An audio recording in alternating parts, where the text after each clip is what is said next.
Muchas gracias por su presentación, amigo Kepler. Muchas gracias a ustedes por su presencia.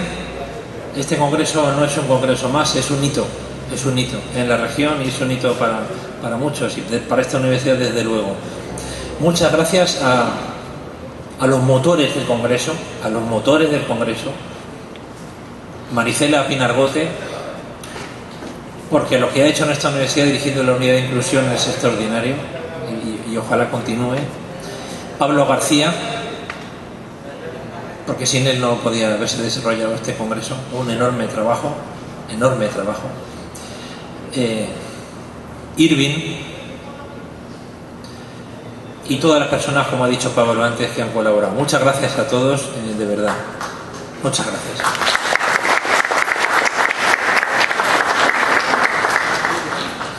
Y al señor rector, porque sin su sensibilidad pedagógica, aunque él sea ingeniero, o quizá por ello mismo, pues tampoco.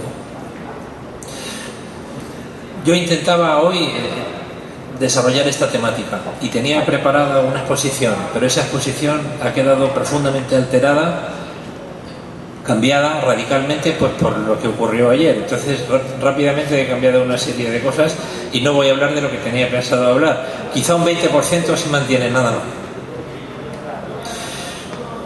Pensaba hablar de algo sobre actitudes docentes, alguna cuestión sobre la formación del profesorado, la hipótesis básica, y es que la formación sirve para algo,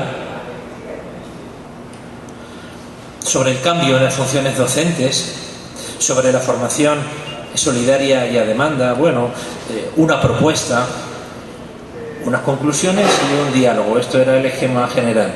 Pues a lo mejor algo de esto sí podemos tratar y voy a destacar algunas cosas solamente. Entonces de esto destaco algo y a lo mejor vemos la mayoría de estas propuestas y otras nuevas que ayer me surgieron y que quisiera compartir con ustedes. Uno de los aspectos que quisiera destacar es a qué se refiere la formación del profesorado cuando hablamos. ¿Y a qué se refiere? A profesionalización del docente. Y fundamentalmente en dos campos. En el campo de la formación básica de cada uno, el farmacéutico en farmacia, el médico en medicina, el psicólogo en psicología, el arquitecto en arquitectura. Y el segundo referente es en pedagogía universitaria o didáctica universitaria. A eso se refiere la formación. Y me parece que hay que decir sí a todo, porque no somos farmacéuticos, ni médicos, ni ingenieros, somos profesores somos la otra profesión, pero menuda profesión. Entonces su investigación desde esta profesión, desde la otra, desde la amante, desde la otra, tendría que ser en buena lógica en enseñanza en educación porque si están investigando en ingeniería, en arquitectura o en medicina, no están en esta profesión. Los médicos están en hospitales, los ingenieros están en los proyectos y todo así. No sé si me explico. Y a esto se refiere la formación del profesorado, no solo a la formación pedagógica, porque sin formación básica no hay nada que hacer.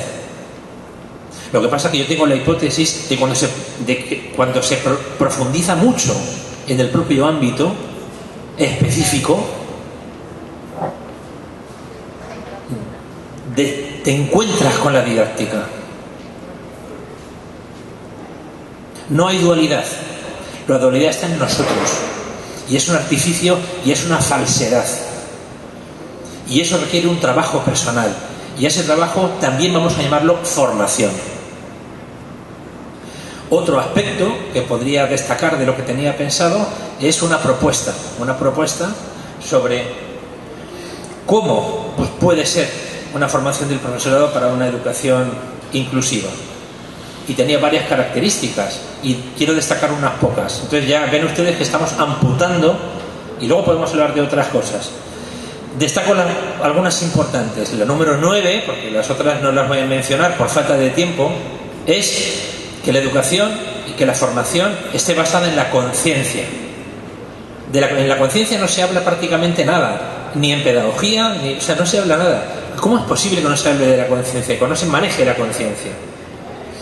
Lo he dicho en otro foro, el que no se hable de conciencia en educación es como si no se hablara de salud en la formación de sanitarios. ¿Por dónde iría esta formación basada en la conciencia? Primero, siguiendo una línea confuciana, de Confucio. Una vez Confucio se encontró con un discípulo, se llamaba Yeu, y le preguntó al discípulo: Yeu, ¿qué es el conocimiento? Y ese gran pedagogo, Confucio, Kunze, le dijo: saber que se sabe lo que se sabe, y saber que no se sabe lo que no se sabe. Vamos a llamar a eso, Yeu, conocimiento. Oh, es tremendo. ¿Qué es una formación basada en la conciencia? Una formación basada en lo que sabemos que sabemos. Pero es imprescindible incluir en ella una conciencia de que no sabemos lo que no sabemos. Porque si creemos que sabemos lo que no sabemos, lo que estaremos desarrollando será una estafa que luego intentaremos cubrir y justificar y sublimar historietas. Además, una formación basada en la conciencia requiere voluntad, querer. Si tú no quieres formarte y no quieres querer formarte y no quieres reconocer lo que sabes y lo que te falta por saber, si no quieres nada de eso, no se puede hacer nada. No se puede hacer nada. Podemos desplegar aquí recursos enormes, montones de posibilidades, pero compañeros, si yo no quiero, yo no quiero formarme en educación inclusiva, no quiero. Ustedes imaginan una profesión, por ejemplo, medicina. Yo no quiero atender a este tipo de pacientes. Yo, lo siento, no quiero. ¿Ustedes imaginan eso? Pues entonces es habitual. Uno no quiere, el otro se sorprende, el otro desarrolla una ternura con autoritas hacia el alumno vulnerable que es capaz de hacer. Es impresionante lo que puede hacer. Otras personas se quedan en la sensibilización, otras son muy empáticas.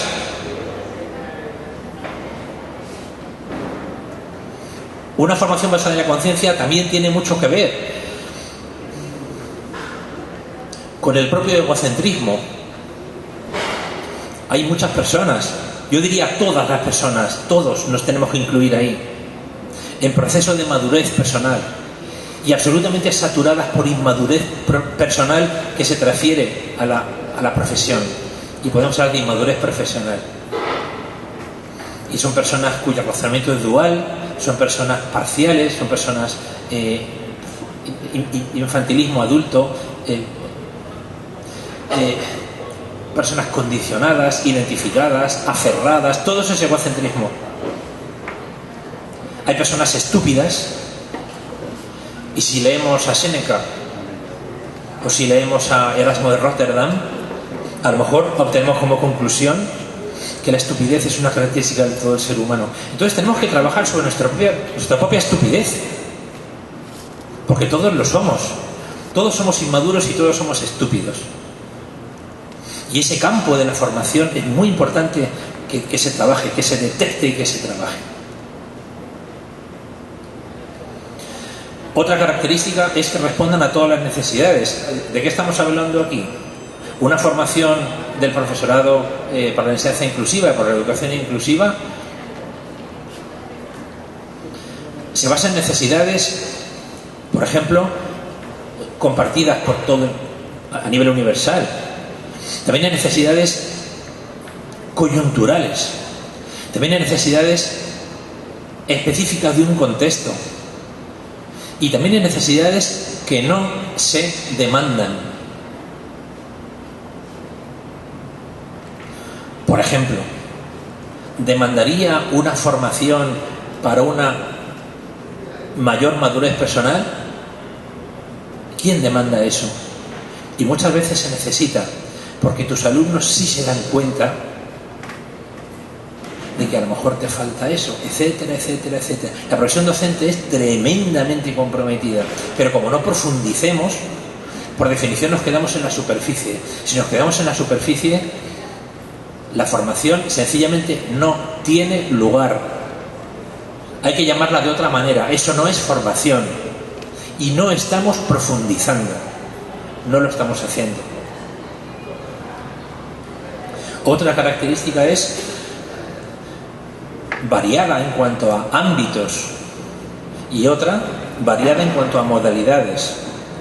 Por ejemplo, en cuanto a ámbitos, una formación técnico-reflexiva sobre políticas institucionales, sobre trabajo en colaboración y en equipo, trabajo en red, innovación educativa, necesidades educativas de los alumnos, aprendizaje y educación en el aula, metodologías didácticas, adaptaciones curriculares. Todo esto es formación técnico-reflexiva.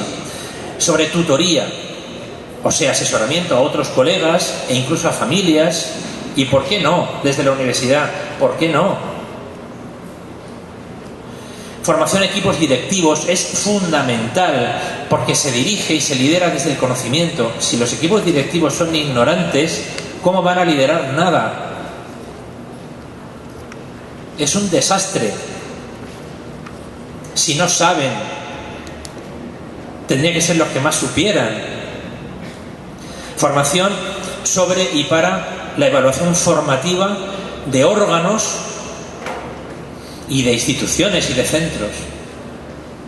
Todo esto es formación técnico-reflexiva y hay muchos más campos. Anda que no hay. Hay más, ¿eh? Y esto es técnico-reflexivo. O sea, todo esto, compañeros, que no se suele trabajar tanto, es superficial. Porque todo lo técnico-reflexivo es superficial. O sea, habría luego otra formación radical, más profunda. Estos son los pétalos de una flor, de colores y que huele más o menos bien. Pero la verdadera formación no es solo de flor, es una formación de raíz. Todos queremos coger la manzana, pero lo que le ocurre a la manzana depende de la raíz. Y el enfoque radical es el más práctico. Pero si nos quedamos solo con el enfoque radical, abandonamos la manzana. No, enfoque radical y además superficial, enfoque total. Hay que hablar de enfoque total, o de enfoque radical e inclusivo, como se quiera llamar. Y una observación. Dentro de esta formación técnico-reflexiva es mi percepción, pero podemos dialogar. No solo cursos de sensibilización. No. O sea, con esto no vale. Yo puedo estar muy sensibilizado. ¿Y luego qué hago? Yo tengo mi solidaridad desarrollada hasta el límite. Pero luego, en un aula, ¿qué hago?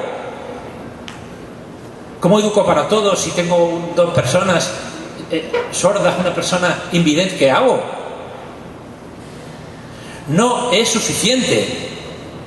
Y permítame otra reflexión crítica, y es no cursos para dominar la lengua de signos para profesores y no cursos de braille,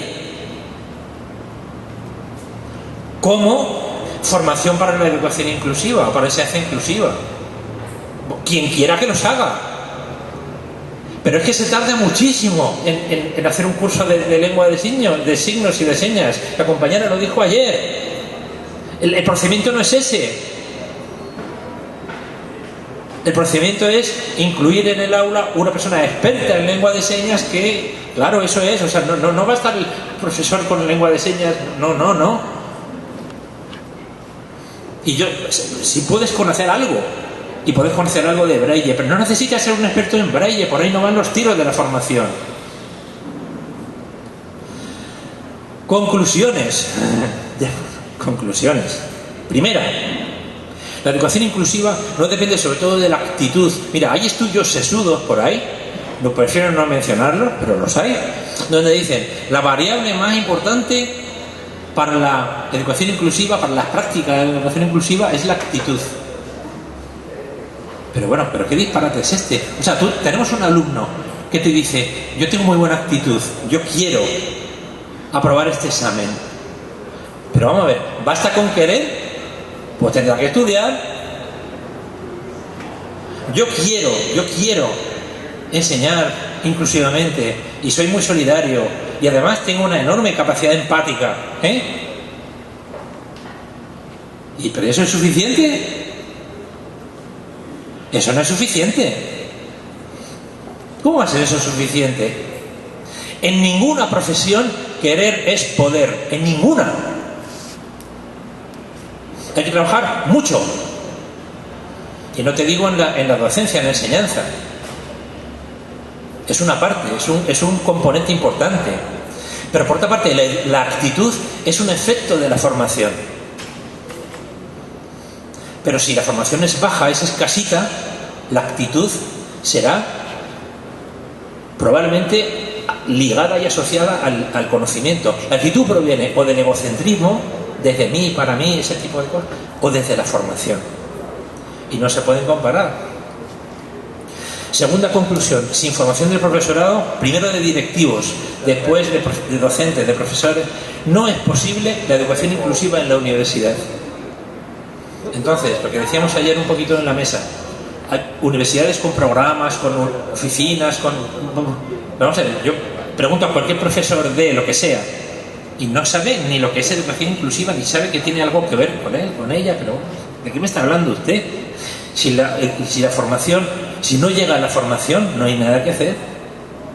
La formación en educación inclusiva a demanda es insuficiente absolutamente.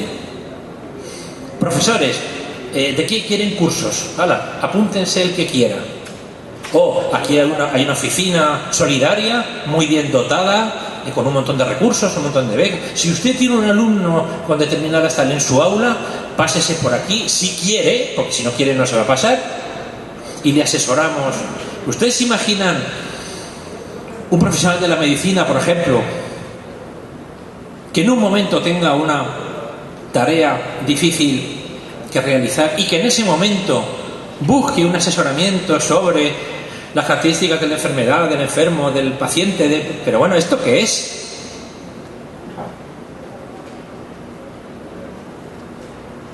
Esto no puede ser.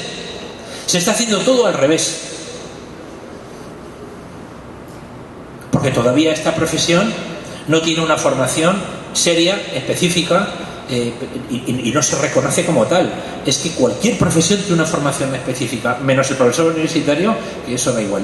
Cualquiera puede enseñar y ala. No puede ser. Cuarta conclusión, si la educación inclusiva no prende la mayor parte de la comunidad educativa como formación, no ha cuajado. Formación, vamos a dar un conceptito un poco peculiar. Proceso de cambio del egocentrismo a la conciencia. Ya está, yo doy ese concepto de formación. Cambio del egocentrismo a la conciencia. Cambio de la inmadurez a la madurez. Cambio del sueño a un cierto despertar.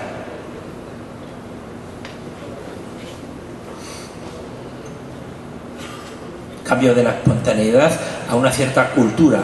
Cultivo, decían los griegos clásicos. Pero en todos,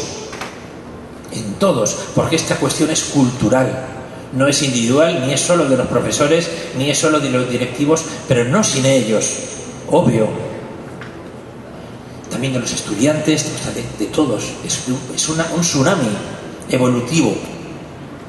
Decía Teilhard de Chardin, todo el universo tiene la entropía, y es verdad, menos la conciencia, menos la evolución de la conciencia, que llama a más y a más conocimiento y a más conciencia. Y eso solo ocurre, que se sepa, en este rinconcito del universo que se llama planeta Tierra. y gracias a la educación, cuyo sentido evolutivo puede reconocerse. Y la quinta conclusión es: sin formación aparece el estancamiento o el deterioro, y eso en un profesor se comunica a los alumnos y también te lo comunicas a ti.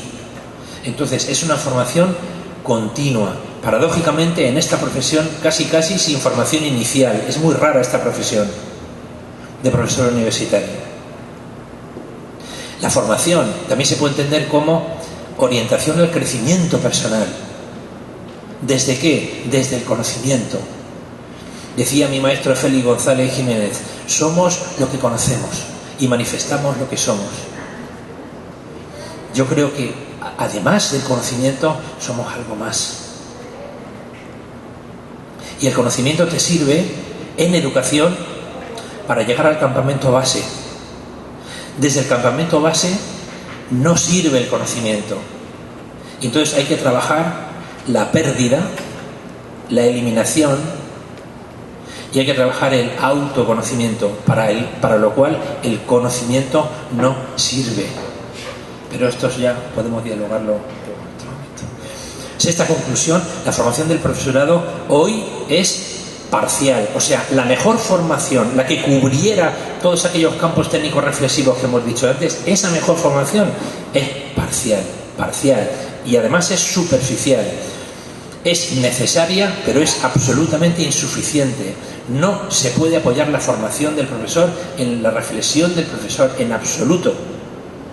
La pedagogía y la didáctica están equivocadas. No es así. Se puede reflexionar mucho y tú no cambias. Yo por eso manejo esta metáfora del árbol. La formación sería la formación técnico-reflexiva, la parte exterior. Hay un ámbito radical que no se está viendo, porque las raíces no se suelen ver, que no se está atendiendo. Pero sin raíces largas el árbol no puede ser alto. Es más, no puede ser. O profundizamos en la formación o no estaremos formándonos en absoluto. Hay una serie de temas radicales y luego haremos una propuesta. Séptima conclusión: la formación completa trasciende la educación inclusiva. No nos podemos quedar en la educación inclusiva. ¿Pero por qué? Hay que ir más allá de la educación inclusiva. Entonces voy a hacer unas reflexiones sobre esto y ya termino. Primera, son de tipo crítico. La primera es: la educación inclusiva puede ser excluyente. Yo afirmo que la educación inclusiva que ayer se desarrolló en este evento, tal y como se desarrolló por varias personas, es excluyente. Y lo vamos a demostrar. Lenín Moreno solo habló de personas con discapacidad. Vicente Vélez, mi amigo,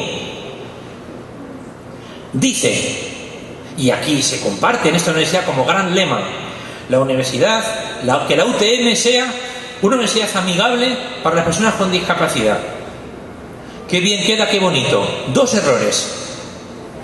Primero, no solo personas con discapacidad. Hay un enorme espectro de vulnerabilidad que no se asimila a la discapacidad. Amigo Vicente, ¿y lo vamos a dejar fuera? Entonces hablemos no de educación inclusiva, sino de educación inclusiva solo para la discapacidad. Entonces admitimos de facto que hay unos sujetos de primera y unos sujetos de segunda, que son los nuevos excluidos.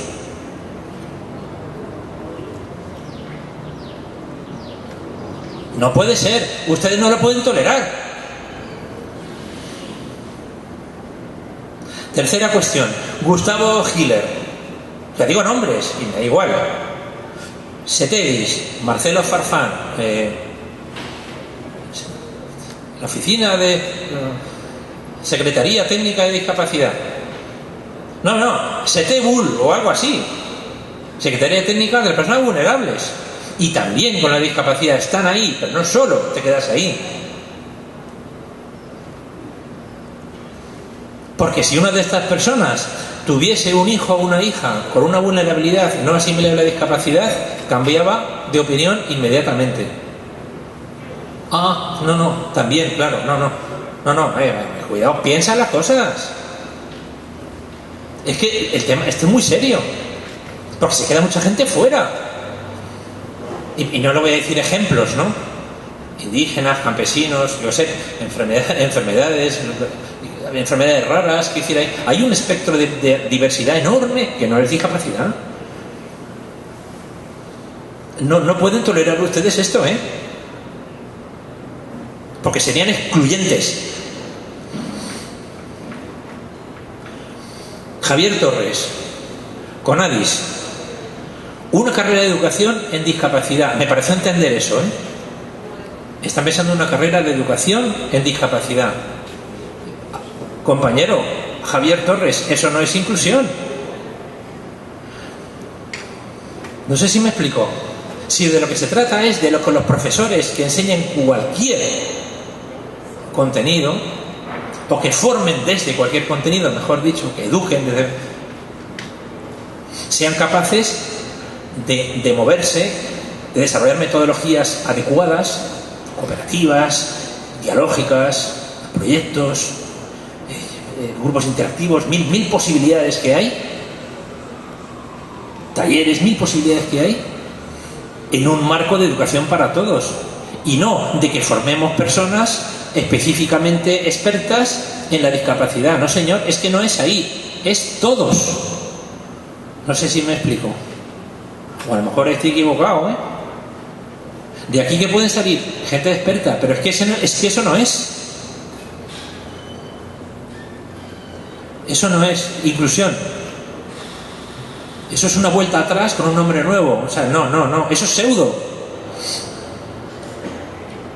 Otra conclusión: educación inclusiva. Mira, la expresión educación inclusiva, le digo mi reflexión, mi observación, no tienen por qué ustedes compartir nada de lo que estoy diciendo. La educación inclusiva es una redundancia. No haría falta apellidarla de inclusiva, no haría falta, no debe hacer falta. Cuando llegue el día en que no se hable de educación inclusiva, porque simplemente lo sea, la educación inclusiva habrá entrado en un proceso de cierta madurez. Ahora estamos empezando y necesitamos apellidarla, como en su día ocurrió con la enseñanza activa. La enseñanza activa, Movimiento de la Nueva Educación, dos epicentros: Círculo de Ginebra y Círculo de Chicago antes, Universidad de Nueva York. La enseñanza activa, bueno, vale, pero ya la enseñanza es activa, eso no hace falta repetirlo. Educación inclusiva es una redundancia, hay que superar esto. Pues claro que es inclusiva, ¿cómo no va a serlo? Y más. Atención a la diversidad. Yo voy a decir algo que a lo mejor le molesta a alguien o no se entiende. Yo digo, atención a la diversidad, por todas partes está esto, es un error. Es un error la atención a la diversidad, y es un error educar para la diversidad. Y voy a justificarlo. La diversidad es una faceta del ser humano, científica, fenoménica, rigurosa. Todos somos diversos, pero es una parte. Nuestra diversidad, lo que nos hace diversos, es una parte. Y si cometemos el error número 1 del razonamiento, que es utilizar la parte por el todo, nos creeremos que la oreja del elefante es el elefante, y no. La oreja es la oreja, la pata es la pata y la cola es la cola. Y la diversidad no es la persona, es una parte de la persona, que además se obtiene por comparación. Por comparación aparece la diversidad. No hay que educar para la diversidad. Tenemos mucho de idéntico, luego de semejanza. Hay que educar para la unicidad. Somos todos únicos. Y en esa unicidad está la diversidad, y también está la identidad, y está la complejidad.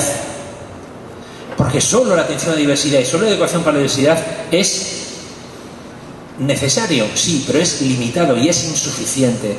eduquemos para la unicidad, que es más que elevado y no renuncia a la diversidad, la realza. Es un trabajillo que igual sale ahora hace poco, dentro de poco publicado por ahí, y proponemos esto, un cambio. ¿Y esto es práctico o esto es teórico? Por favor, otra vez con esa dualidad. Esa dualidad está haciendo muchísimo daño a la educación y a la pedagogía. No hay teórico ni práctico. Hay conocimiento. Y hay que innovar y hay que avanzar por arriba y por abajo y por los lados y nada más. Y hay conocimiento que sirve y hay conocimiento malo.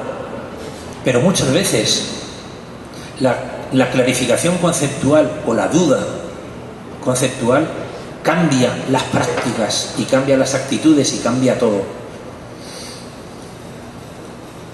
Y otra propuesta es: los alumnos vulnerables no son el centro de la educación. Por todas partes se dice y se actúa con ese enfoque de flor, ese enfoque de superficie. El alumno es el centro de la educación. Yo digo no. El alumno no es el centro de la educación. El alumno vulnerable no es el centro de la educación. No es el centro de la educación. Cuando vamos en avión, se nos dice: ¿y si hay una despresurización y va a su lado una persona con discapacidad que no se puede valer, o va un niño pequeñito? Primero póngase usted la mascarilla. ¿Sí o no? Primero póngase usted la mascarilla. O sea, primero yo, y luego se la pone. ¿O no? Se dice esto, ¿no? Más o menos. Y cuando hay una epidemia, ¿quién se vacuna primero? ¿El enfermo, que es el centro de la intervención? No, porque el enfermo no es el centro de la intervención, el enfermo potencial. Se la pone el facultativo, se la pone el enfermero, se la pone la médica, se la pone... Esos son los que se... Y luego ayudan, y luego se la ponen a los enfermos. El alumno vulnerable no es el centro de la educación inclusiva. Es más, muchísimos errores de bulto que se están cometiendo son como consecuencia de creer que son el centro de la educación inclusiva. Porque directamente van a ellos, a sus necesidades, van a ellos, a lo que necesitan. No, señor. El alumno vulnerable es un centro de la educación. Y hay más centros. Y otro centro es el profesor. Y otro centro es la familia. Y otro centro son las políticas institucionales de donde está. Y otro centro son los medios de comunicación. Y otro centro... Entonces llegamos así a definir la teoría de la mora aplicada a la educación inclusiva. Si nuestro razonamiento es en términos de esfera, solo un centro. Si resulta que decimos, no, dos centros, profesor y alumno, estamos en una elipse que tiene dos centros. Pero es que no es así tampoco. Es complejo, y es completo, y es maravilloso. Es plurinuclear. Y este es el fenómeno.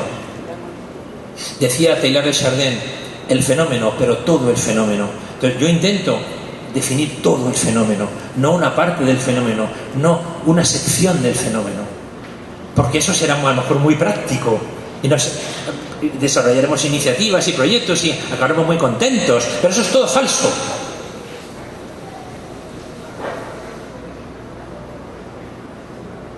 Hay muchos centros y si no se actúa desde todos los centros, simplemente no arrancará. Y seguiremos hablando poco más o menos de esto dentro de 10 años, de 20, de 30. Entonces, desde aquí tiene que llegar un mensaje a los medios de comunicación. Y eso no es muy teórico, eso es real. Y las políticas tienen que hacerse, y tienen que enriquecerse, y formarse al profesor, y formar a los directivos. Primero los rectores, y luego directores de carrera, jefes de departamento, después los profesores, señores que están de vigilantes, ¿no? Los trabajadores de todos. Ojalá las familias, que son otro centro. Entonces a lo mejor estaremos construyendo algo parecido a una paideia. ¿Y por qué no? ¿Y por qué no? Si no, podemos estar permanentemente en la ilusión y en la ineficiencia, y quizá por eso en la ineficacia. Otra reflexión, y visto de otro punto de vista el tema de inclusión, educación inclusiva. Los sistemas educativos no pueden favorecer la educación, ninguno. La educación no es posible que sea favorecida por ningún sistema educativo. Todas estas reflexiones las hago desde el enfoque radical inclusivo que tenemos por ahí desarrollado y que te permite leer otras cosas. Ningún sistema educativo favorece la educación. Y voy a decir por qué. Porque la primera finalidad de cualquier sistema es supervivencia. Y porque todos los sistemas humanos, todos son egocéntricos. Y todos se refractan en ismos. Por ejemplo, nacionalismo. Por ejemplo, hay otro ismo, clasismo, sexismo, un montón de ismos. Todos los ismos son elaboraciones del ego. Y la educación promovida para un sistema nacionalista como este, o como cualquiera del mundo, porque todos lo son, no pueden educar, no educan. Lo que hacen es adoctrinar. Y también educan. O sea, por un lado, deseducan, porque no hay nada menos educativo que el adoctrinamiento. Y por otro lado, educan. Esto es como preparar un ceviche riquísimo, menudo ceviche que he hecho, y luego le echas un poquito de agua de charco, de un agua bien contaminadita ahí, y luego lo remueves, pónselo a comer a alguien, a ver qué le parece. ¿Qué dirá? Dirá, esto es un asco.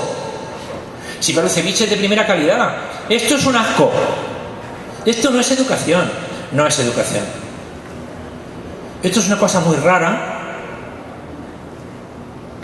que entre todos estamos haciendo, obviamente promovida por el ego colectivo, en este caso ecuatoriano, pero que también puede ser españolista, y también puede ser europeísta, y también puede ser manabitista, y también puede ser de derechas o de izquierdas o socialista, o lo que sea, o católico, ya está bien. El mundo está roto por tanta tribu y por tanta bobada. Y la educación no va por ahí. La educación no va por ahí. ¿La educación por dónde va? Por ejemplo, por ser fiel a las primeras pedagogías que hablaban de la humanidad y de la universalidad. ¿Dónde está la humanidad?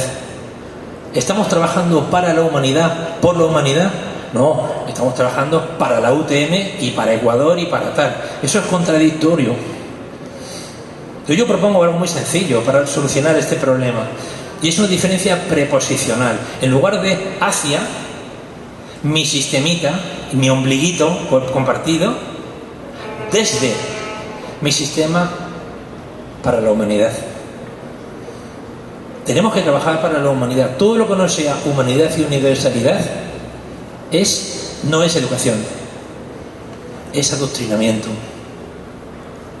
Decía Taylor también, la unión, porque se trata de unión, decía el profesor Pablo Tejada, decía Taylor, la unión, la verdadera unión no confunde, diferencia. Claro, es que esa universalidad y esa unidad es también para una mayor diversidad y para una mayor singularidad, pero tienes como referencia la humanidad. ¿Saben quién hace esto muy bien? Los indígenas originarios. Y ustedes tienen el tesoro del buen vivir aquí, donde podrían intentar extraerlo. El niño no nace ecuatoriano, nace ser humano. Bueno, tiene que ser ecuatoriano, en absoluto. Ni español, que venga español. No tenemos nada que ver con eso. Existencialmente sí, esencialmente nada que ver. Decía un maestro mío, decía, jugar con lo existencial, pero vivir en lo esencial. Nosotros hacemos justo lo contrario. Creemos que lo existencial es el centro. No es el centro. La periferia es la periferia. El centro es el centro. La cabeza es la cabeza. La cola es la cola. La raíz es la raíz. La flor es la flor. Y ese orden, aunque nos empeñemos en cambiarlo, está ahí. ¿Y no tendrá la educación algo que ver con esto? El egocentrismo hay que trabajarlo también como pérdida.